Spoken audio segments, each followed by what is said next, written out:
We like to start every episode with the disclaimer that we are not professionals. Our conversations are solely based on our personal experiences, thoughts, and opinions. Nothing discussed here is meant to be taken as professional mental health or medical advice. If you have questions or need assistance, please seek the help of a licensed professional. Discussions in this podcast may sometimes revolve around heavy material such as abuse, grooming, religious trauma, and more. Please listen with caution and prioritize your mental health first.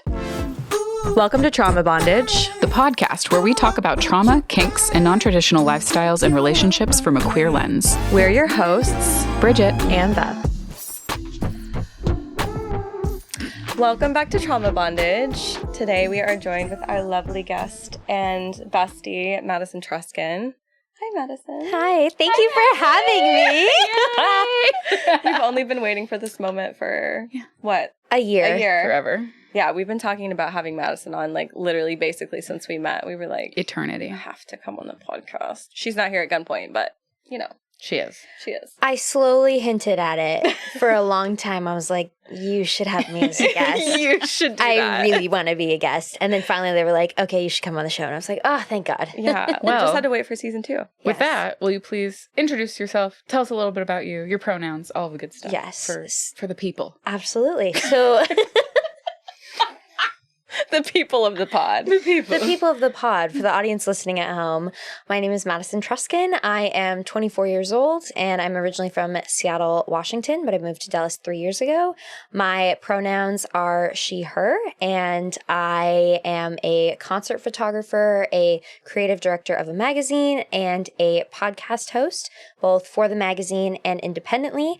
I run my own podcast called Sober Girls Gone Wild, where I talk about living an exciting and adventurous life without alcohol. And That's- you do. I do. And You that live you one of the do. most exciting lives of anybody I know. Aw, You thank do it you. sober. It's Thank you. beautiful. Yes, Yeah. Sober Girls Gone Wild. Yes, I love it. Madison, we were talking about this earlier. The tags that I give for Madison when I tell people about her as like my friend is that she's a beautiful, Yes. very like extremely kind, golden-hearted person, is a boss-ass bitch, and is like ridiculously talented. Yes, those are all Thank correct. you. Yeah. Those are all correct. No notes. Me and my wife will just like literally anything good that happens to you, we'll like cry about it together. Like anytime anything good happens to Madison, we're like, she deserves that so much. I fucking love you guys so much. You have no idea. Like, this is literally, I'm not really a religious person anymore, but this is the friend group I have prayed for. And we have prayed for you, bitch. Yes. We have all been through a lot. Universe Yes. provides. Yes. Which, for the listeners, Madison is like one of our best friends, and that is why we are in PJ's tonight. Slumber party. We're having a little podcast slumber party. Yes. Bridget is I'm in a pile of tool. ruling a nation over there. I am. Look at these things. She's on her queen shit. I decided to be a toddler, and Madison's like somewhere in between. Classic, You're timeless, classic, yeah. matching two-piece sets, very elegant. Yeah. And then these little frilly socks. We love them. Okay, so I love the little dancing toes.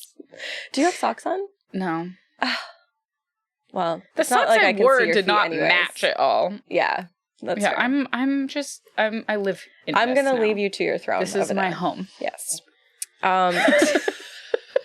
Anyways, so Madison, we wanted to just like give everybody a little bit of like a bio on you and like understand your backstory, where you came from. How does somebody at 24 like get to the point that you've gotten to with your career and just personally? So will you give us a little like history lesson? Sure, I would love that. Yeah. So I don't know if you guys even know like my whole life story. There's probably going to be new stuff Bits and that we find out pieces. tonight. Yeah. Okay. Give us everything. Trauma dump. Okay. That's what we're I here am ready. Trauma dump. So I am 24. My birthday is October 10th, so I'm almost going to be 25. Quarter life crisis time. But I was born and raised in Seattle. Bridget and I are old as fuck. Oh, God. Stop. I had my midlife crisis planned, okay? Because I'm that person. I'm going to get a Kawasaki Vulcan and dye my hair blue. That's what's happening. I support that 110%, Thank and I you. will be there to photograph the process for you. Love that. for me. Yes. So grew up in Washington. I have one younger brother and my parents are divorced. They got divorced a week after I graduated high school. I did not grow up in church, but we kind of went on like Christmas and Easter. I was involved with Young Life a little bit here and there. And then I got involved with church pretty significantly my senior year of high school. I graduated with an associate's degree and my high school diploma in 2018. So dual enrollment at the same time. Killed it. And thanks. And then I moved to Los Angeles to work at a nonprofit called the Dream Center, which helps people experiencing homelessness get the resources and support that they need, which was amazing, life-changing opportunity and taught me how to be by myself for the first time and not live at home and kind of break free and have that experience. And then after my internship, I moved into the city of Seattle and I started working for another nonprofit out there, also working with people experiencing homelessness, and then transitioned into the world of photography and social media marketing. I did a handful of marketing internships. I worked in B2B marketing at Yahoo, so I did the corporate girly thing, and then got a job at a boutique female-owned marketing agency here in Dallas. So I sold everything I owned and moved 2,000 miles away from home by myself in January of 2022 to work for a startup company. And I did that for around 2 years, and the company unfortunately was not doing well financially. So I ended up losing my job, and now I have my most amazing dream job ever, where I work for a magazine and I get to interview small business owners and entrepreneurs all day long and give them a platform to speak on what they're passionate about through a podcast, through journalism. So that's like the regular details of my life. I was a very closeted person until just recently. And we've all been there. Yes. Yeah. I think it's funny because I took living in Seattle for granted. Seattle is such a queer-friendly city. Boy, is it. And I did not discover any of that and really be able to reflect on that until I moved away. Yeah. I didn't realize how good I had it out there. It was such a safe space. And then I moved to Texas, and people wear cowboy hats unironically, like not in a camp way. Yeah. And I like to date them. And that was like very, very shocking to me.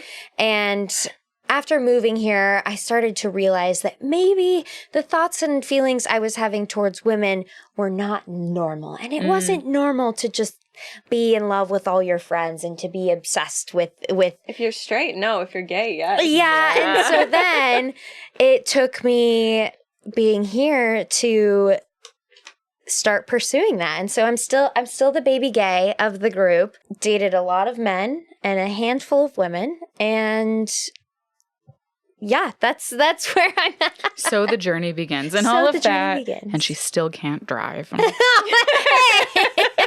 Yes, I don't have a driver's license.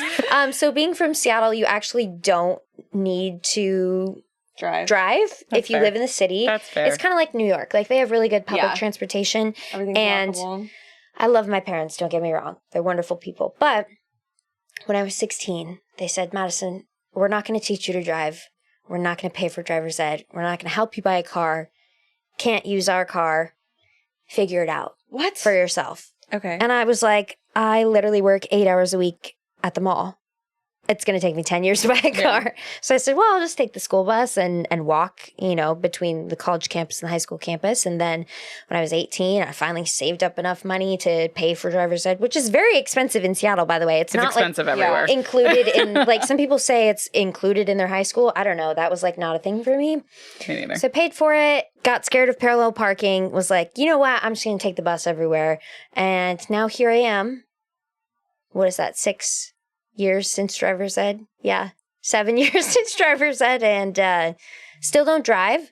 But hot girls don't drive. Hot girls don't drive. Except you're both hot and you can drive, but like hot girls don't drive. We can. Beth can't. I love driving, and I'm good at driving. I don't like driving. So I'm No, I'm still hot. Too I'm bad. a passenger princess. But you are like, yeah, you're one of the rare ones. And I think it depends on where you're raised, too. Oh, yeah. Like, All I ever did was drive. If you grew up somewhere where you had to. And I also had to, like, drive early. Yeah. So I was, like, doing it again. But I'll teach you. It'll be okay. I would love that. We'll teach you to drive. I'll teach you how to parallel park. I was about to ask you, because we've never talked about this, do you want to drive? Or are you fine just not driving? I want to get a license so I can have it in case of emergency. Mm-hmm. What do you show when we go to bars? An identification card. It's still an ID, but it's not a driver's license. Yeah. Okay. Yeah, you have like a separate thing. And it's just as hard to get as a driver's license. You have to go to the DMV, you have to fill out all the paperwork, you have to pay. It's like this whole thing. It's, it's the same thing. It's not you might as well get the driver's license. Yeah. Okay. Yeah. It's okay. For now, Madison's just my passenger prisoner. Okay, so you moved to Dallas. You're basically like, you're moving away from a city that you've lived in like your whole life. Mm-hmm. How did that feel for you? Was it scary? Was it exciting? It was terrifying and simultaneously amazing. So a little bit of background. I came to Dallas for the first time in October 2021. I booked a very last minute spontaneous trip because I had been seeing this guy and he ended things and I was very sad. And I said, you know what? My favorite band is in concert in Dallas. Why don't I go in a couple of days and go to this city I've never been to? And, we'll just like deal with the feelings of that breakup there. I love that that's how you did that, because I would just like probably eat a jar of Nutella in my bed and look like a troll doll. So see, I really also great. did that. I also did that. And then did the other yes. too. And I did that here too after I came to Dallas. So I booked this last minute trip. I get the concert tickets to see my favorite band. I've never been here before. And this is a long-winded story, but I promise it is amazing and it is worth listening to. So I am getting in my Uber on my way to the airport to go to Dallas for the first time. And I'm taking my last Microsoft Teams call of the day for Yahoo. And I was a contracted role at the time. And originally they had said they would be able to extend my contract another year and then convert me to full time. So this is October, about 6 weeks to the end of the year. And I find out that my contract is not being extended and I'm losing my job in 6 weeks. And this is at the time I was freshly 21 freshly 22, didn't have a degree finish yet. I didn't finish my degree until last year. And it is impossible to find a job in marketing in Seattle. It was so hard. And so I'm getting ready to go on this trip of a lifetime and I find out I'm going to lose my job. And I'm just a 22-year-old teenage girl. I don't have a savings account. I dropped all of my money and maxed out my credit card to go on this trip. Like I was being irresponsible. But I thought, you know what? We'll figure it out when I get back. Everything will work out exactly how it's supposed to. So I come to Dallas. I land at like 1 o'clock in the morning and I get to my Airbnb and my host has to meet me to give me the keys and like walk me through, give me the tour. I'm staying kind of between downtown and Deep Ellum. And she's like, oh, how are you? What do you do for work? Like, tell me about yourself. And I was like, oh, I just found out I'm going to lose my job at the end of the year. And like, I don't know what I'm going to do. And I'm freaking out. And she's like, girl, I just want to go to bed. Like, I did. Like, I regret asking the question. And she's like, well, what do you do? And I was like, well, I work in social media marketing and I'm also a photographer. And she's like, well, you have to meet my boyfriend and his business partner. And I was like, okay, yeah, sure. And she's like, would you ever consider moving? And I said, yes, absolutely. She said, well, tomorrow I'll pick you up and I'll take you to their office. And they have a social media marketing agency and they're looking for somebody to do content creation and photography. Why don't you meet them and like see if it would be a good fit? And I was like, oh my gosh, I would love that. And immediately I felt the most unbelievable sense of peace wash over my entire body before I even met them. Stars aligned. I knew that was what I was going to do. So the next day, she drives me, I meet them, I come in, I'm like, hey, I'm Madison, and I'm going to come work for you. And they're like, you're fucking crazy. You live in Seattle. Like, you've never been to Dallas. You've been here less than 24 hours. And I was like, no, I'm coming to work for you. So they interviewed me on the spot. We did a couple virtual interviews after I got back from my trip. And then they had me out in November for 2 weeks to work in person with the team. They gave me the job offer. And then 3 weeks after that, I moved to Dallas. Damn. So cool. It was terrifying leaving everything I knew behind. All of my friends, all of my family, all my stuff. I sold everything. I moved here with 4 suitcases. That's it. I didn't have any furniture. Nothing. Started fresh. I knew the girl I was moving in with and my boss's business partner. 3 people. Man. The positive effects of a breakup, everyone. Yes. Yeah. So all that to say, it all works out exactly how it's supposed to work out. Yeah. If I think about it all the time, like the chain of events that happened for me to literally be right here sitting on this couch talking with you both today. What if I didn't book that trip? What if I didn't book that Airbnb? What if I didn't talk to my host? What if I took that Teams meeting if it was pushed to after my trip? Yeah. I literally would not be here. So the universe was looking out for you. Absolutely. Which I think, like, I've had moments like that too, where you just feel that feeling of being calm and like everything's going to work out. That's the universe being like, you're going to be good. Yeah. Like, I've got your back. Yes. So. And now it feels like home. Yeah. Almost thank 3 God years in. You are fucking here. Yes. What would we do? We'd have to go hunt her down in Seattle. Yeah. I've never even been to Seattle. Me neither. I've never been to the Pacific Northwest, and everybody's been telling me that that's where I belong. I think spring 2025, we need to go. do a whole girls trip, I've been and I talking will about plan the whole itinerary. I know all the spots. I know what's worth the hype, what's not worth the hype. I'm in. It would be amazing. I can take you to my old spot back in my party days, back in the day, called Cowgirls in Pioneer Square. If you are listening and you've been to Seattle, if you know, you know. It's the most Texas bar in Seattle, which makes sense because I moved here. But I used to dance on top of the bar. Oh, there. Like Coyote Ugly style? Very Coyote Ugly. They have a mechanical bull. Coyote Ugly. It's so fun. We will absolutely go. I love a mechanical bull. Yes. Takes me into my rodeo days. I was going to say, do you fall off quickly or can you stay on for a while? I have thunder thighs. I know. Made of muscle. I know. Entirely. I stay for a while. It's hit or miss for me. It's like sometimes I fall off immediately and then sometimes like I'll be on for like an annoying amount of time and then I'll throw myself off. Depends how much you drink. drink. Oh no, she's squirting on the couch. It's a bottle of water for those of you not watching. We said we were going to get Madison wet in this episode, but she's actually getting herself wet. You have to be careful. Water is going to come out my nose, and that is not pretty. Got it all over my boob, too. Sorry. It's okay. This is just a very wet episode. Anyways, cheers. Cheers. I love being wet on the podcast. Yes. We stay wet on the podcast. Okay, so I was going to ask you, because you said something about daddy issues earlier. Ooh. And I have them too. I have those. And you do too, and I want to commiserate on these. Yeah. So, like, explain your daddy issues for us and the viewers. Did it start with a divorce? It was before that. Oh, even better. So, well, in talking about the divorce, my parents got divorced a week after I graduated high school, and I was truly blindsided. You didn't know it was coming. They had issues, but every married couple has issues. Everybody's going to have their thing. And we had just gone to my high school graduation, my grad party. We had taken a trip to Disney World earlier that year. Everything seemed what I thought to be normal. I came back from camp and I found out that they were getting a divorce, and it totally blindsided me. And then when I talked to them and said, well, how long have you been having issues? They said, for like the last 10 years. And I thought, so everything in the last 10 years is a lie. Yeah. Every vacation, every Christmas, the family photos, it was all a facade. And I guess they stayed together to like protect me. Looking back, I wish it would have ended sooner because maybe I could have healed a little bit faster. And healing from a divorce as an adult is totally different than healing from a divorce as a kid. I'm grateful I didn't have to, there wasn't like a custody battle. I didn't have to go back and forth. But now it's like they are not making me choose a side, but I feel like I kind of have to. Yeah. I can only be at one person's house on Christmas Day and one person's house on Thanksgiving Day. And whoever's house I'm not at, they're going to be bothered by that. Are they amicable to each other or no? They do not speak at all.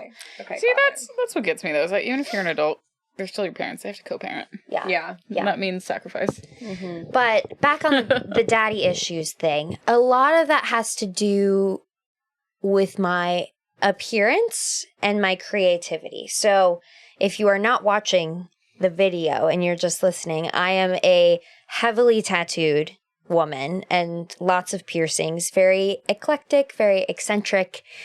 It started off with one tattoo on my 18th birthday and then transitioned into now I'm almost 25 and I've got 2 full sleeves, half of a leg sleeve, and I'm about to start. Oh, I have my armpit tattooed, my stomach, and then we're starting my back next week. Yeah. It's a form of self-expression and a form of art, and I think it's beautiful.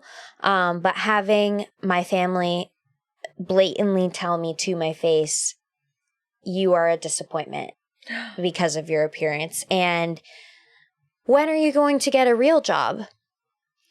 I've heard that one with the theater background. Woo! Yeah. So what about my job is not real to you? Is it because I don't wear a blazer and I don't go into office? Yes, I work from home. I work a 9 to 5 salary job. It's W-2. I have health insurance, medical, dental, vision. 401k. MDB. Yes. What about that is not a real job? And it's my whole family. It's not just one particular person, but I've always been the hot pink sheep of the family. Yes. Say black sheep doesn't fit, but I've always been the hot pink sheep of the family. Like, I was the dancer growing up. I was the artist. I was the creative. I was doing theater. I was cheerleading. I danced for 15 years growing up. Everybody else was playing sports and pursuing the normal things. And when I wanted to pursue something creative after high school, it was like, well, you'll never make any money and you'll never be successful. That's so sad. Been there, heard that. So sad, because it's like, imagine a world without artists. Can you guys fucking imagine? This world is built off of art. It is. Television, radio, any kind of just media in general, photography, fashion. Yeah. Social media is an art platform. It is. Like, it's all of it. Yeah, think about all the things that they like to do for hobbies. Architecture. It pertains to art. Right. It's like they just didn't want their child to be one contributing to it. Yes. Which is so weird. There's a common misconception that when you go into the arts, everybody says they're like, oh, that's a nice hobby. Right? Like theater. Everybody's like, oh, it's a nice hobby. Which, yeah, a lot of the time it doesn't pay the bills. It's passion. Like, you go into it for passion, just like there are people who go into being doctors because they're passionate about it. That's their art. Surgeons are artists in their own right. It just depends on what you do. But the thing is, there's some that make a lot of money, and then there's some that don't, and they're not considered real. Like, they're just like, oh, you're just screwing around and having fun. Which is like, yeah, I can do that and also be really good at my job and make good money on it. Like, but you are just so clearly one of those people that, like, you are doing what you're called to do. Yeah. It's so obvious in, like, the work that you do that, like, this is what you're supposed to be doing. Thank you. So anybody that can't see that. Flipping off. Yeah. Did that, like, affect you at all when it came to, like, pursuing your career? Like, did you want to try to do something else just to, like, make them happy? Or were you always like, no, this is what I'm going to do? I contemplate going back to corporate every single day. Just maybe it might fix the relationship with my family. Maybe it might provide some more financial stability and security, but at the end of the day, I would rather be making less and be doing something that I love. That you're happy doing. And that brings me joy and fulfillment than something that's a job just to be a job. And the thing about family is that, like, oh, maybe it would fix the relationship. I'm sure they would find something that you still weren't. For sure. Real job. Like, if they can't give you a definition, then what is real to them and is ever enough? I also find that, like, the more you try to squeeze yourself into the boxes other people create for you, the more boxes they create. Yep. And then, like, at the end of the day, you are just trapped in all of these little categories that somebody else has made for you, and you're not doing anything that you love. Yep. And cardboard castle. Yeah, it's horrible. So it's like, people that, like, deserve to be in your life and deserve your energy are going to support you in what you love doing, period. Yep. Don't care if they're your parents or not. No. Friends are the family you choose. Yep. I've always said that. What is it? It's the saying. It's like blood is thicker than water, but that's not the saying. It's the blood of the covenant is thicker than the water of the womb, which means the people that you choose to surround you have more effect in your life than those that you're born into. It's so true. It's so true. Yeah. Gets me. Every time. I told my dad that once and he was like, mind blown. Yeah. Like, you're welcome. So, yeah.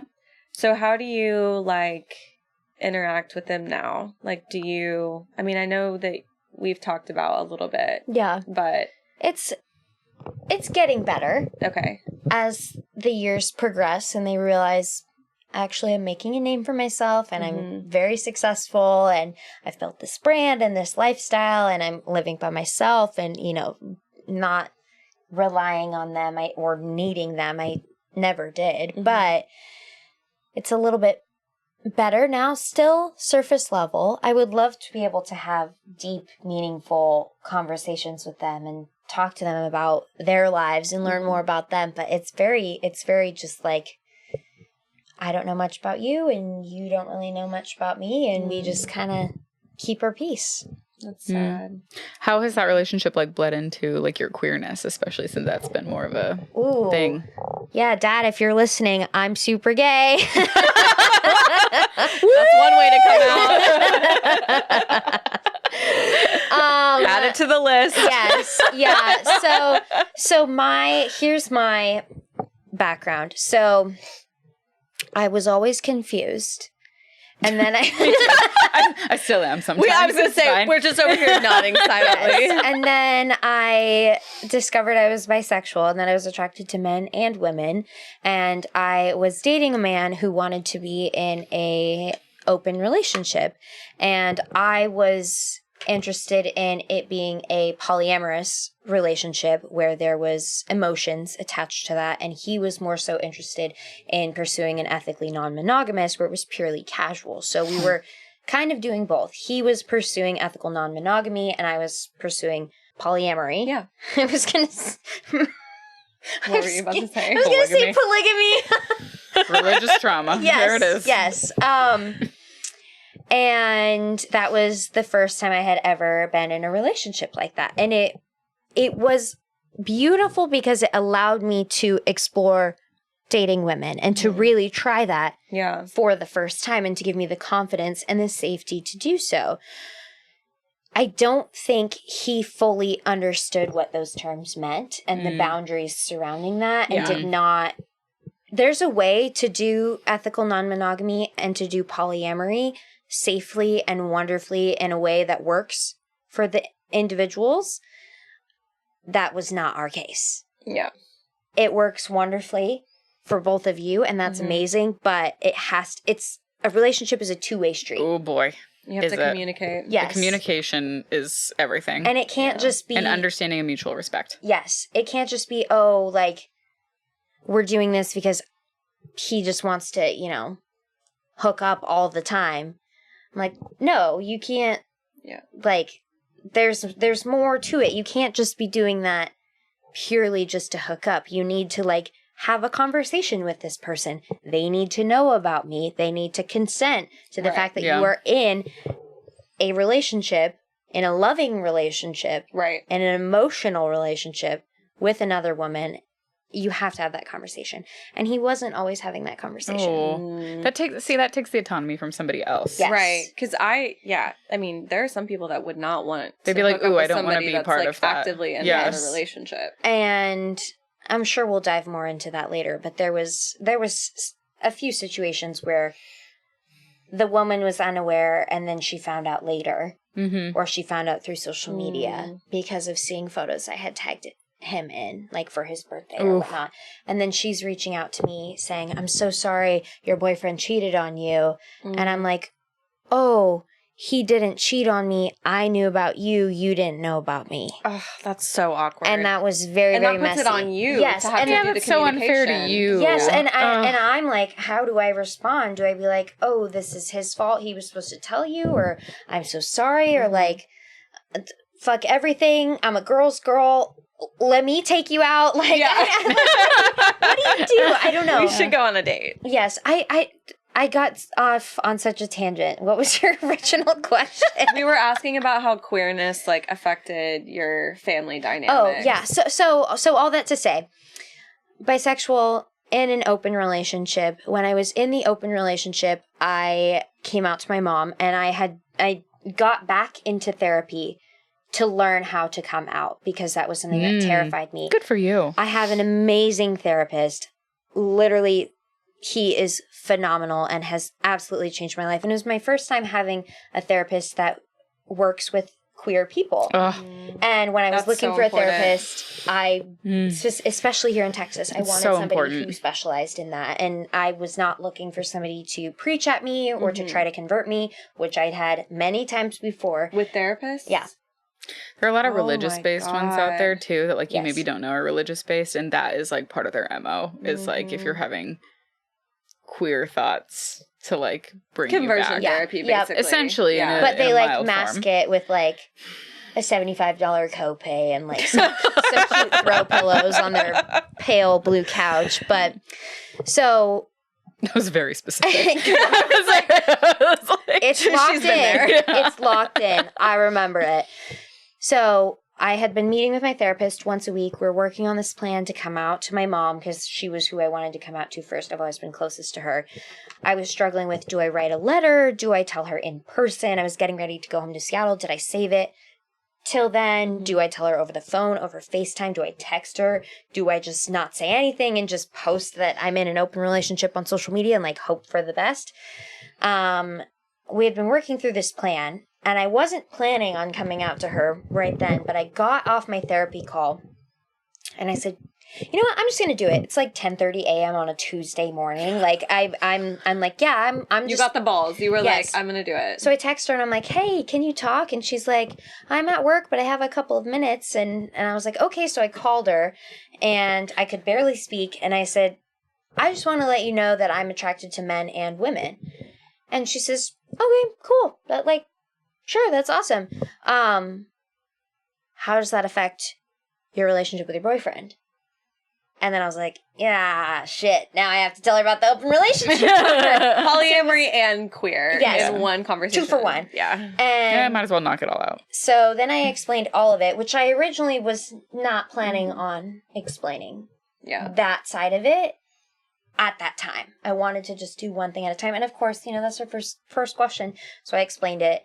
And then there was a difficult period of time. We didn't speak for a while. Now we have a much better relationship. Interesting. So she was less freaked by the queerness. Yeah. More so freaked by the openness. Yes. How fascinating. Yes. People are so interested. Which I thought it would be the other way around. Yeah, that's what I would have expected. Yeah. And she said to me, I don't care who you date as long as you're being... to be one. Yes. Yes. And I respect her opinion. It's not what I agree with, but I respect it. Yeah. And things are better now. And then I came out to my brother in May of this year. I had gone to visit. So he lives in Washington, D.C. He is engaged to his wonderful fiance, who I adore. I'm so excited to have a sister-in-law. And I know they're going to have kids, and I'm going to be the cool gay auntie that's, like, always traveling, and I can't wait for that. But anyways, I wasn't sure if I was going to tell him on this trip because this is the first time I'd seen him in person in a couple of years because we live, on opposite ends of the country. And we're like 2 hours into the trip and we're driving home from dinner and we're in the car and I'm just like, hey, so I had to tell you something right now. And he's like, are you okay? And I was like, I like women. And he's like, okay. Me too. And he's like, okay. And then I was like, and I immediately started sobbing, and I was really afraid that because my brother is super religious, that he would not want me to be at the wedding, or that would affect my relationship with him. And it actually has made our relationship stronger because I was able to be open and honest with him. I love and that. he cares, and he's like, of course we still want you at the wedding. Like, why would that has nothing to... What? Yeah. And I was like, oh, okay, so I was overthinking everything. Haven't come out to my dad fully, but also, like, if you, not to make a stereotype, but if you look at my appearance, like... You can kind of tell. I've always been a little bit fruity. A little bit. Like, does the You literally have fruit tattooed on you. I have fruit with faces. There's nothing fruitier than that. Yes. Yeah. I have a sleeve... But of the women. Of obvious signs that straight men are often able to overlook is crazy. Yeah. Like, I feel like dads just don't. Although, when I came out to my dad, he did tell me, he was like, I've always wondered about you. It's a weird thing to wonder I was like, about. thanks? Is your dad, you said he's religious? Yes. Okay, but you didn't like grow up religious. No.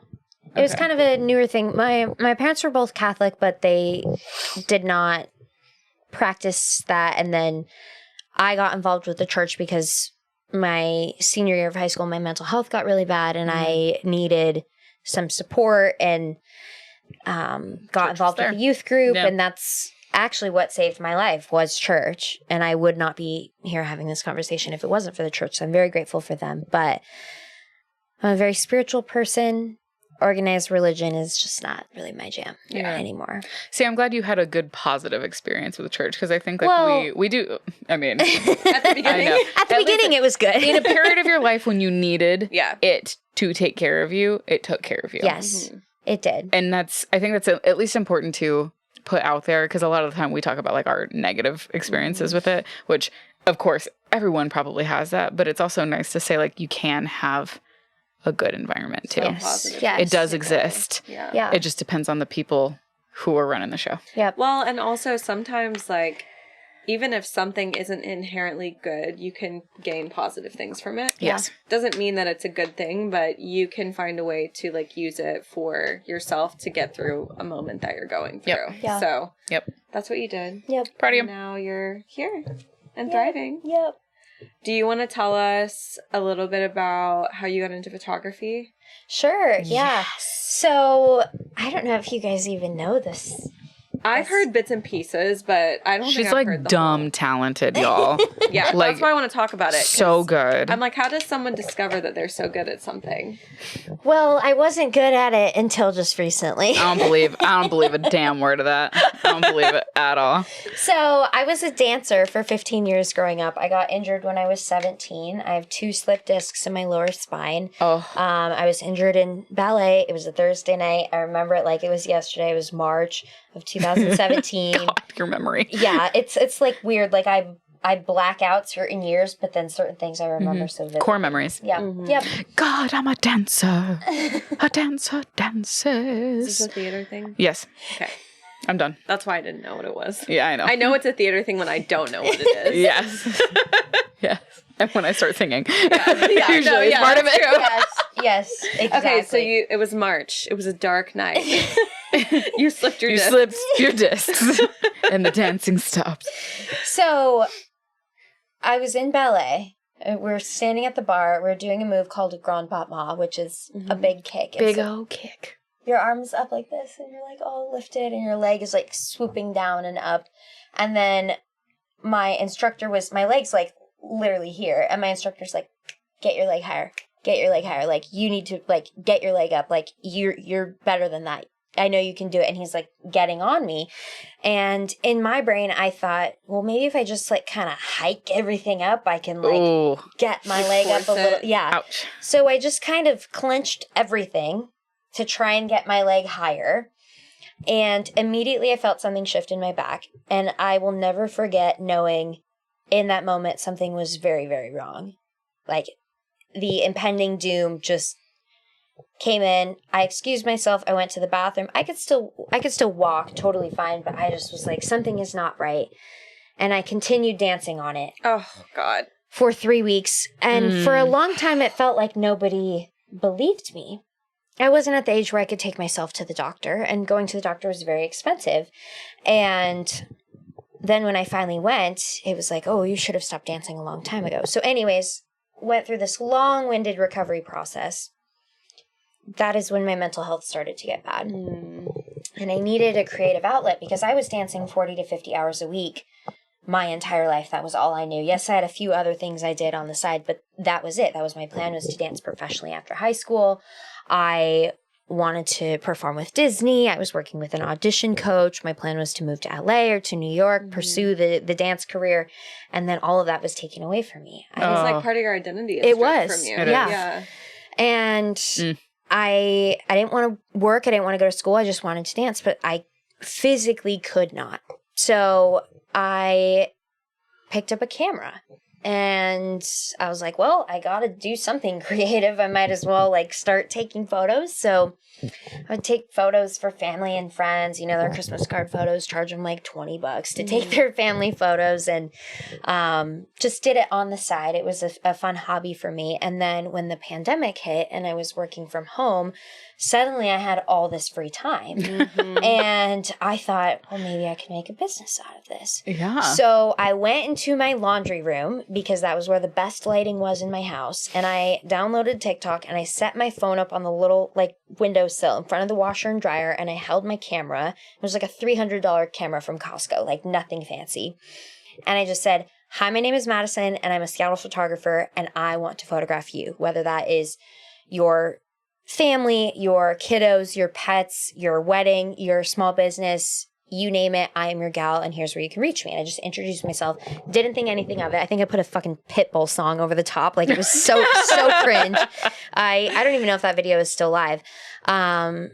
And it went crazy viral. And I ended up getting nearly 50 individual clients from that video alone. And it changed my life completely because suddenly I had built a name for myself. I changed my username to Madison from Seattle and I started developing this brand. Now I'm Madison from Dallas because I've moved. And if I ever go to move again, people ask me all the time, will you change it? Yes, I will change it depending on the city I'm in. It could be Madison from Manhattan or Madison from Chicago or whatever. But I built it into a business, started focusing specifically on senior photos for high school graduates, college graduates, and then doing a lot of branding work, working with small businesses, just being fully my most authentic self online and letting people know this is who I am and this is a safe space. No matter who you are, no matter what your camera experience is like, I'm here and I'm going to make you feel very comfortable in front of the camera.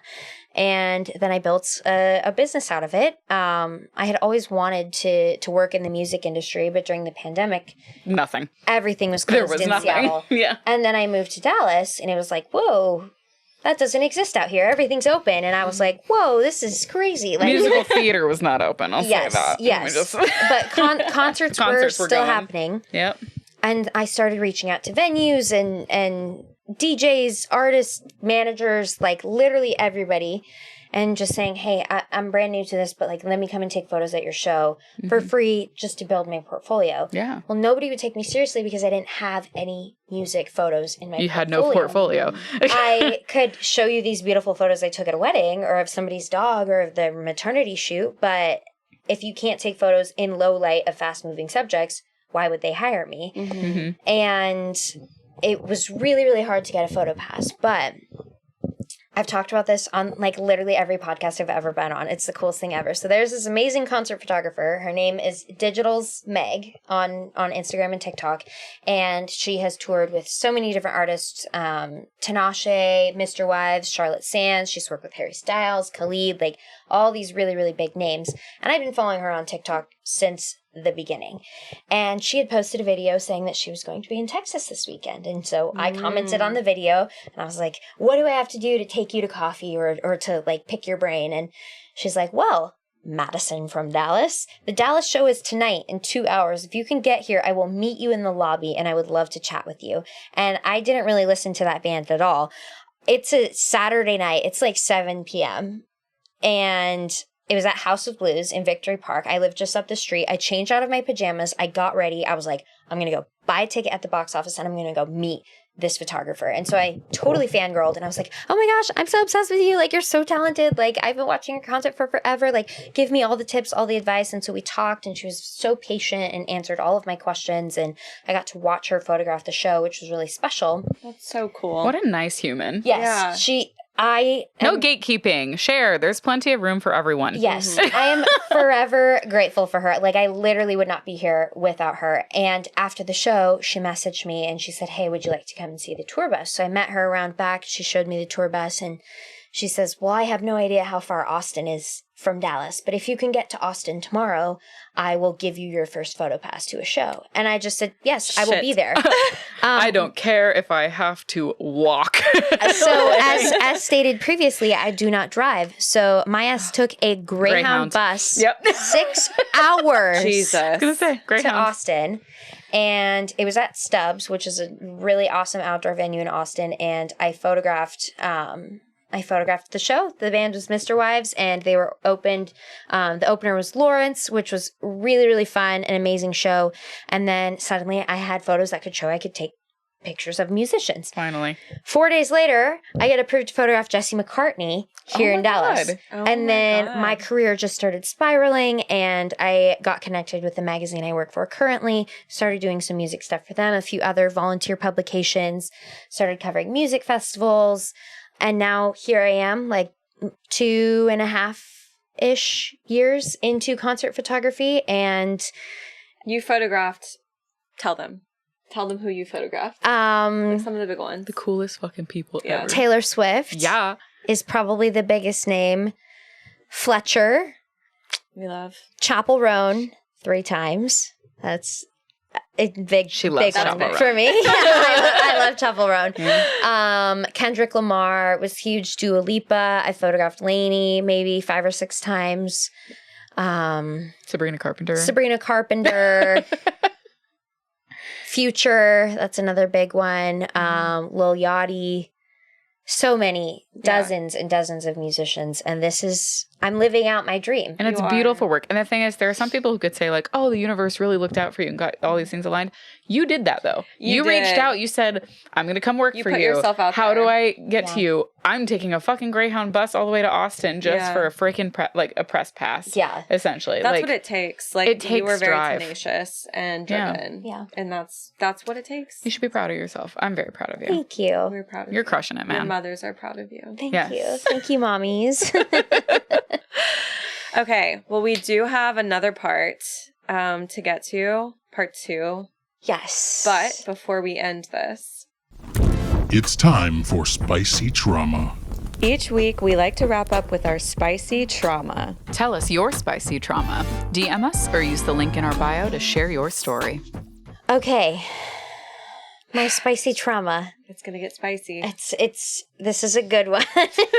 So, this was the first gal that I had, I guess you could say dating. Everybody's definition of dating is different. My definition of dating is if you're going on dates. There's dating and then you're in a relationship. Relationship is when you like have defined. You're going steady and you're wearing his pin. Yes. Or hers. Or hers. Or both. Sure. Theirs. I met her through Bumble, one of the apps. We met up for drinks. Conversation went well. She was the first woman that I hooked up with, and I was like, oh yeah, super gay. Whoa. Oh yeah. Oh yeah, so super gay. Also, like, really Canadian or something. Yeah. Why did we both just do that? Sorry. And I was very upfront. Like, my bio said, I am in an open relationship with a man. I'm looking to casually start dating women for the first time. I'm a baby gay. I'm new to this. And she originally was totally comfortable with it, and she thought that was awesome, and she's like, wow, that's super cool, you have such a great relationship. And my boyfriend at the time was very encouraging and supportive, so we went out. I think we maybe went on 2 or 3 dates, and then she disappeared out of nowhere and got back together with her ex, who is a man who was very toxic and manipulative. And I was like, you know what? I've done that in my past. We've all had an experience where we got back together with an ex that we probably shouldn't have. You do you. Like, we only gone on a handful of dates. She didn't owe me too much of an explanation, but I thought it would have been nice for her to at least be like, hey, you know, I've decided this isn't working. Like, a little bit more of an explanation. And I just was like, you know, whatever. I wish you all the best. Good luck with that. Blah, blah, blah. Then, so if we want to get specific, I have the text right here. I can read this. She has the receipts because she's a Libra. Yes, Libras are creative, hopeless romantics, and we keep receipts on everything. So I texted her 2 days after the 4th of July in 2023, and I said, hi, how was your 4th? With the emoji. And she said, hey, it wasn't bad. I'll be honest, I stayed with my ex last night, and I don't really know what all this means, so I think we, meaning her and I, should probably chill until I figure all that out. I'm a very monogamous person and still have feelings for him, and I don't think that's fair for either of us. And I just said, all good, hope everything goes well. That was it. Yeah. It was fine. Love Whatever. That. How adult. Very mature. Would I have preferred that to be over a phone call or a FaceTime or in person? Of course. Probably, because we had, I think, after 1 or 2 dates, it's like, nah, you should grow have a some pair. respect. Yeah. Yeah. Then, 2 weeks later, I see her back on Bumble. So I sent her a petty little text message and say, saw you on Bumble, LOL. Hope you're doing well, babe. And then the next day, she says, hey, sorry I fell asleep early. I just deleted the apps off my phone instead of actually going in and deactivating my profiles, so I guess I need to go do that. Hope you're doing well also. I don't respond. There's no need to respond. No. Then, January 2024. Hey, girl. We should hang out soon. Do you want to maybe meet up at the Katy Trail with, and then she includes the name of her dog, sometime this weekend? The hey girl would send me immediately. No. Because, don't say hey girl if you're trying to fuck me. Don't say hey girl if you have gone down on me. Ever. Hey girl, exclamation point. No. Ew. Ick. Yeah. I don't respond. 3 weeks later. Hey, I'm sorry I keep bothering you, but I just really love a second chance at getting to know you. I totally understand that you have a boyfriend, and I'm not trying to interfere with that at all. I just think you're really cool, and we have a lot in common. I can come pick you up, and we can catch up over dinner and mocktails one day this week, or this weekend if you have a free day. If you still don't respond beyond this, I'll leave you alone and finally take the hint. I just had to make one more attempt. Then I hit her with a hey girl. Hey girl, hyphen. No exclamation point. Hey girl, hyphen. Thanks for reaching out again. I have a really hard time being friends with someone I have slept with, especially after getting abruptly cut off so you could get back with your ex. I'd potentially, oh no, I didn't even include potentially. I was really ballsy here. I said, I'd love to be friends in the future, but right now just isn't a good time. Then she says, I totally understand. Definitely not my proudest moment, but you live and you learn. You live and you lose. I appreciate you responding to me, and I wish you nothing but the best. If you're ever comfortable giving me the chance to try and make that up to you, please let me know. I don't respond. Then it's May 2024. Oh my God. Hey there. I hope you're doing well. Hey there. I noticed you're recently single again. Any chance you've changed your mind? I respond, I haven't, but thank you for reaching out. This girl is like watching you. Then, a month after that, now we're mid-June. I forgot there was another attempt. Hi, Madison. I saw you on Bumble. I know you don't want to talk to me because I abruptly stopped talking to you to get back with my ex last year, and again, I'm sorry about that. But unfortunately, I fell into the same cycle that most victims of domestic abuse do, where I thought I could change him, and I don't think it's really fair to be judged so hard for that. I also didn't think it would affect you this much because you were in a relationship, and the couple times we did hang out, I felt like your little secret science experiment. A lot has happened in a year. I've changed a lot. I've officially gotten out of the toxic cycle and have been out of it for a good amount of time. And while there's still healing to do, I've come a long way. That being said, I'd really appreciate it if you could look past last year and start fresh. I'm expelling a demon over here. Give me a moment. I It started remember out this text, okay. but I don't remember it being that bad. It started out like so okay. passive aggressive and rude, and also demanding of like your energy. But also, like, you have made it clear multiple times now that you're not Like interested. And she 5 even said that times. she would like leave you the fuck alone. Like, bro. So, I respond, Ugh.